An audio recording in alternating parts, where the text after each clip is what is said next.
Hey everybody, so we are starting a new series. It's under the Finding History uh, playlist series, but this is more dealing with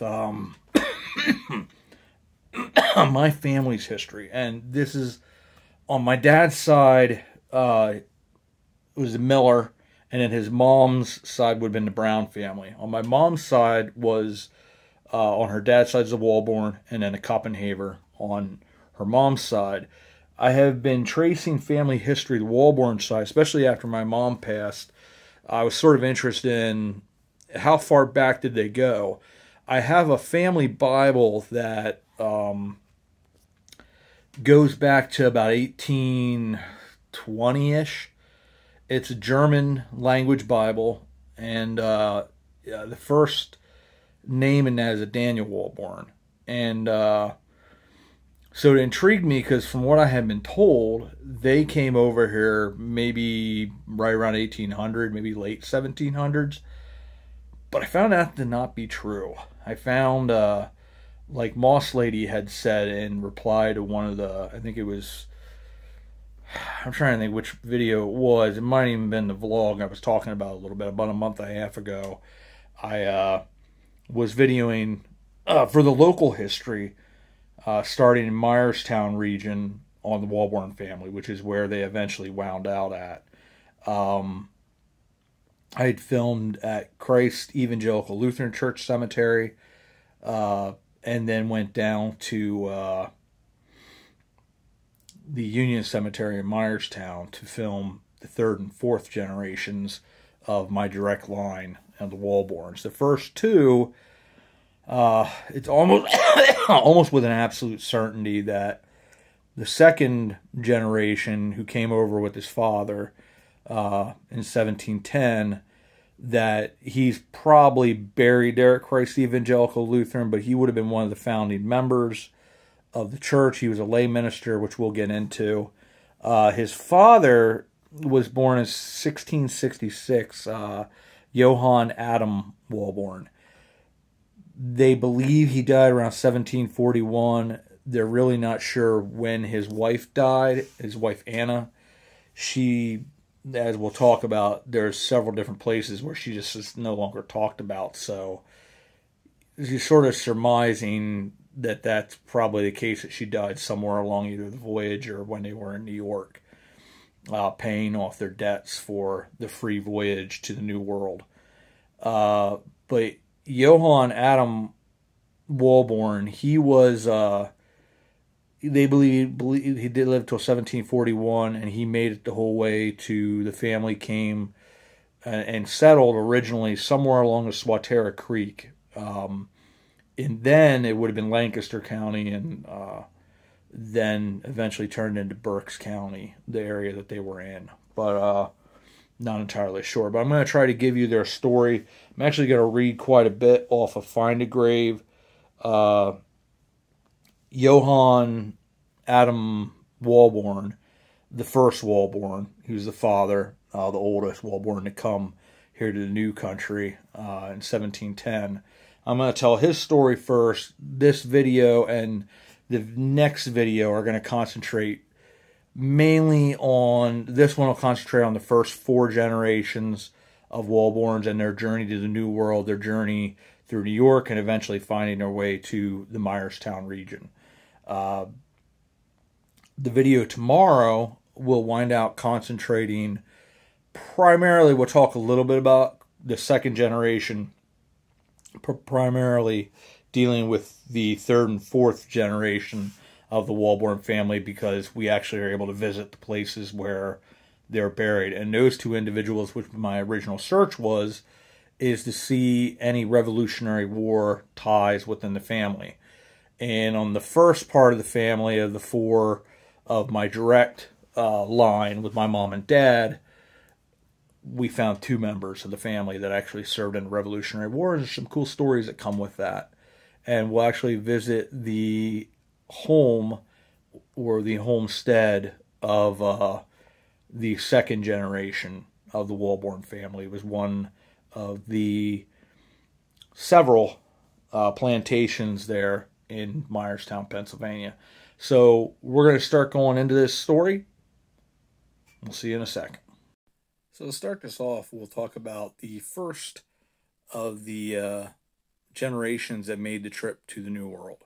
Johann Hans Adam Walborn was born around 1666 near Wiesbaden, present-day Germany. He was confirmed in 1680, and they feel like he probably, though there's not a confirmed death date, around 1741, probably in southern Pennsylvania, Tulpehocken Valley settlement along Swatara Creek. In 1691, on February 15th, he married Anna Elizabeth Zeitgeitz, and following their marriage, they were tenant farmers in a section of the Rhine Valley known as the Palatine, on land owned by, get this, Aegidius Sartorius. Almost sounds Roman.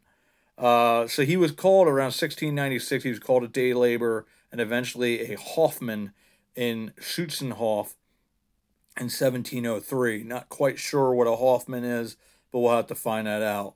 Now, in 1708, he and Anna, along with their 5 children, began their immigration to America. They joined thousands of others who accepted Queen Anne of England's offer of transportation to America to establish a colony in New York.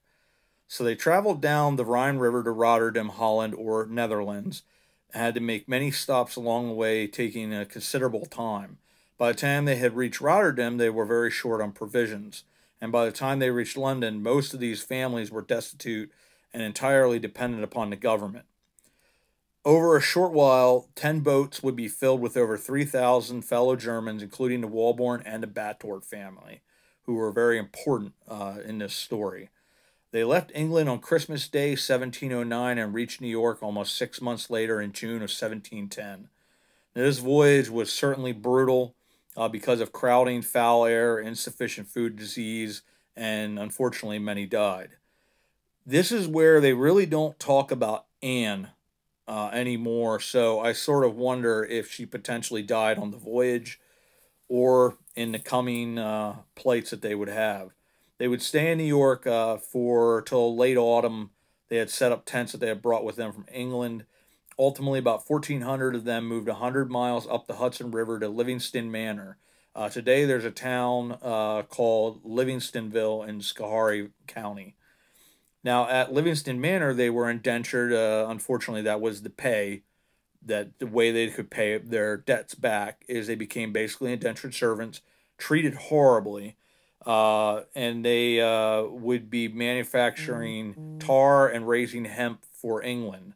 Now, unfortunately, this enterprise proved unsuccessful. 150 families, including the Walborns and the Batorts, who stuck together quite well, escaped the English oppression and lack of food in the autumn of 1712. So some of the cool notes about Johann Adam Walborn is that he actually served in the French and Indian Wars. Now, this is not the French and Indian War that we have a specific date of from mid-1750s into the early 1760s. It was actually split into 2 wars. The first one was the French and the Lenape or Delaware Indians, and several other tribes as well, but they were the major ones on that side, and then the British and like the Iroquois nation on the colonist side. These hostilities with the French and the British had been going on for quite a time, so it was not one of those things that, you know, they had unfortunately been at war since the early 1700s, sort of over who owned the land rights and things of that nature. When he served was, he volunteered for an expedition, for instance, against the French, and served with General Nicholson at Montreal, Canada. This was on July 26th of 1711. He was one of the Palatine volunteers in the Annville and Queensberry expedition against Canada. So we have had wars against Canada. Aye! In 1717, he had actually taken an oath of allegiance and was a volunteer from Annville in what was called the East Camp, located on the east side of the Hudson River near the present site of Germantown, Dutchess County, New York. He also fought in the defense of Albany, New York. So it was another, relative that actually fought in much earlier war But Johann Adam Walborn sought out what he felt was going to be best for his family. And we'll go on to the next generations. So in 1712, when they wound up deciding it had enough of their indentured servitude, they wound up moving about 60 miles northwest to Schoharie Valley to New Ansburg, sometimes called Schmitzdorf. And they had to pull their belongings on crude sleds through forest and 3 feet of snow without horses or roadways. It took them roughly 3 weeks to travel the 60 miles. After living in this Schoharie Valley for about 10 years, 33 families of 150 people, including the Walborns and the Bators, had their land and improvements taken away because of some land title defect. I'm not quite sure what that means, but basically, they probably had that stuff stolen from them, in essence, maybe to pay the rest of their debts because they got found out who they were and they hadn't fulfilled that entirety of the debt. Whatever it was, in the spring of 1723, they wound out cutting a road to the headwaters of the Susquehanna River and floated down the river on flatboats and canoes, driving their cattle along the banks. In Pennsylvania, what is now Middletown, in Dauphin County, they turned up the Swatara Creek and landed at their destination in the western part of what is now Berks County and the eastern part of what is now Lebanon County. Native Americans guided their journey and were their neighbors. They would settle along the Swatara Creek about 15 miles west of Reading and Tulpahawken in southwest or southeast Pennsylvania, and were listed as being there 18 years later at 1741, which is when it is believed that Johann Adam Walborn would pass away. So his son, Christian Wilhelm Walborn, he was actually, I believe he was the second son. So he ultimately, by the time they got down to this Tulpahawken town region, Stoutsburg, near the Swatara and all that, his older brother had passed away, I believe, in 1717. So he would, I think it was Hermanus or something like that, so Herman. So he was the oldest child, and he wound out, they lived in the general region of that Stoutsburg. He and a number of other people, I think they said about like 30 different families, decided that they wanted to have a church, and also they were interested in having a school. So they started a church called Zion's Church, or Reis. I actually have one of our subscribers, Deborah, has sent me a bunch of information on the Reith, the Reed, and the Zeller families. We had, a couple years ago, we had done a video on Reed Cemetery. I believe that's where this church most likely was, and that would be on the eastern side of Stoutsburg by about a mile. But so they started this store, and they said it was all log. In fact, they had the pulpit was just a big stump from a tree that they had cut off, and it's like, and they said the original pastor, he had, because at that time period there was a lot of hostilities and it was truly the frontier, the pastor would keep his flintlock rifle there loaded and ready to go, leaning up against the pulpit just in case there was an attack of some sort. They said they also kept down in the basement of the building, they kept their ammunition, and it was sort of where they kept their arms and everything to protect themselves. So it was a pretty hostile area, it would seem. They actually have there in Christ Evangelical Lutheran Church, they have the Regina Leininger who's buried there. They have the monument to her. She was one of the individuals who had been a captive of the Native Americans during the French and Indian War for like 8 years. It was pretty brutal situation. But after, I think, a couple years, the congregation, it was made up of Moravian, Reformed, and Lutheran, and the Moravians sort of started taking the church over, and a lot of people weren't happy about that. So they ultimately decided that they were going to go, the Reformed and the Lutherans were going to get together and start their own church. So they started, just called it Christ Church, which would eventually become Christ Evangelical. The original structure would have been wood, and then eventually, I believe it was around 1742, and in the next video I'll have the exact date.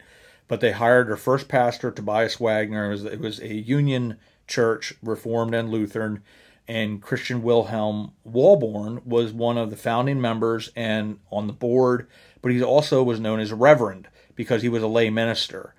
There's a good chance he would have been very much aware and been good relations with the Muhlenberg family.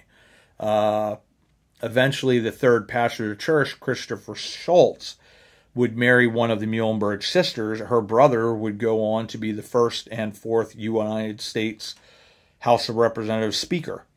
Her son would wind up becoming a governor of Pennsylvania from 1823 to 1829. So it was quite the lineage, and a good chance as well.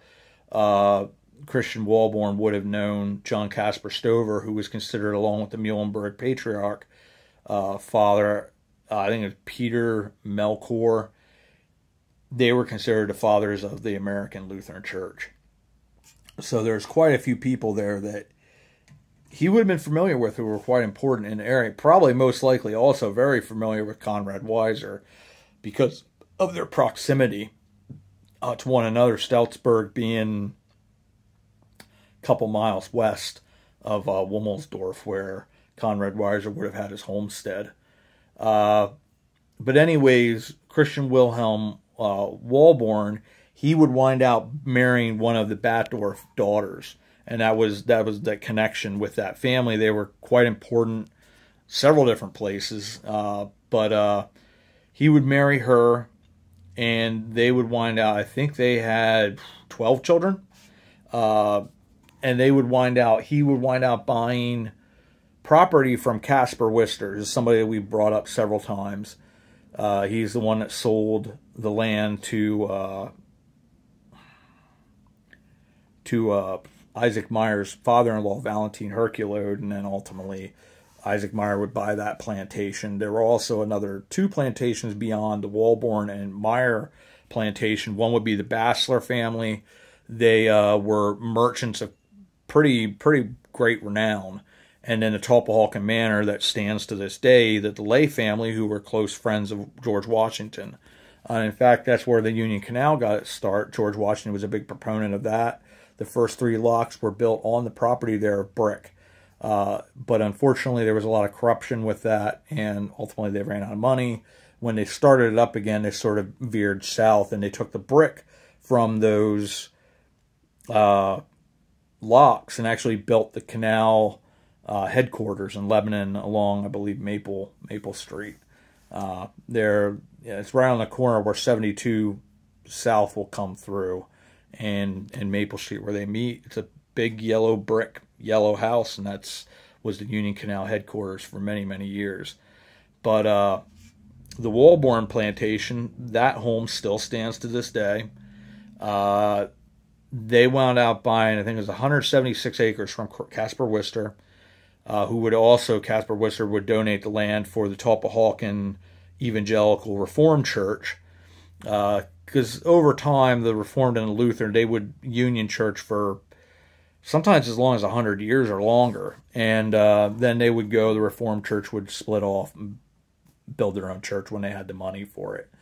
But anyways, he went and bought some land as well from Henry Bassler, and that plantation was there. The Bassler home still stands to this day. I believe it's Race Street. It's right next to the I get the Quittapah Hill and Topahawken confused about it. The Topahawken Creek, where the Union Canal went through, and the bridge that goes over to the western side of the Bear Plant, it actually sits on one of the Union Canal locks. And that beautiful stone home there, that was the Bassler Mansion. And Isaac Meyer Homestead, of course, stands too. So those are the 4 plantations I know of. But they were, by that time, they were people of means. They were truly people of means. And Christian Walborn would outlive his wife, and ultimately, for whatever reason, Martinus Walborn, who in the next video will be the first grave that we visit, he was the 7th child out of 12, and for some reason he wound up being the one that handled everything, and he would get that 176 acres of land. The other land was split off amongst the other children. And the agreement, though, because they have this whole, it's actually on the Find a Grave, which is quite interesting, his will and testament. The agreement was that Martin would pay for the surviving siblings, which I believe there were like 5 at that stage, 5 or 6. He would pay £25 a year until he accrued the total amount of £500. I'm not sure if it's for each sibling or for the totality. It doesn't really explain. I mean, it's a lot, because you think about it, £25 a year to pay that off to each of his siblings was 20 years. And he also had 2 grandchildren. His one daughter had passed away. Her first husband had died, and her second husband was a Peter Smith, and it was her 2 sons. He wanted something given to them as well. I think it was a lesser amount, but it was a lot to have on your shoulders. Now, Martin Walborn, he's my first connection to the Revolutionary War. He would go on to fight with Washington, and he clearly would have known them because he married into the Lay family. So these were very close friends to Washington. They were part of his inner staff. Washington was known to have visited Myerstown 3 times at least and stay at the Lay mansion. So he was connected, but he served as a private, and he served in the Battle of Long Island, and the Long Island battle is the one where they got defeated brutally. Now, thanks to Mary Lindley Murray, who we've talked about in the Heroines of Hometown History, she actually sort of threw a party, and the Howe brothers sort of knew what she was doing. And they were 2 brothers. One ran the Army, one ran the Navy. But they're like, yeah, let's party.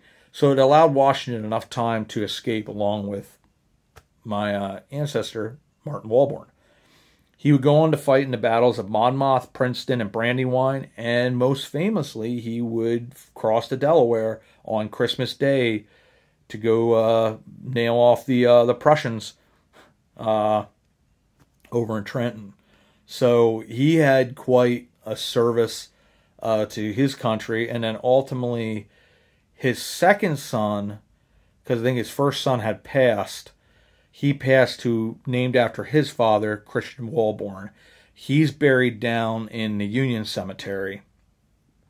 He would serve in the Revolutionary War starting in 1782.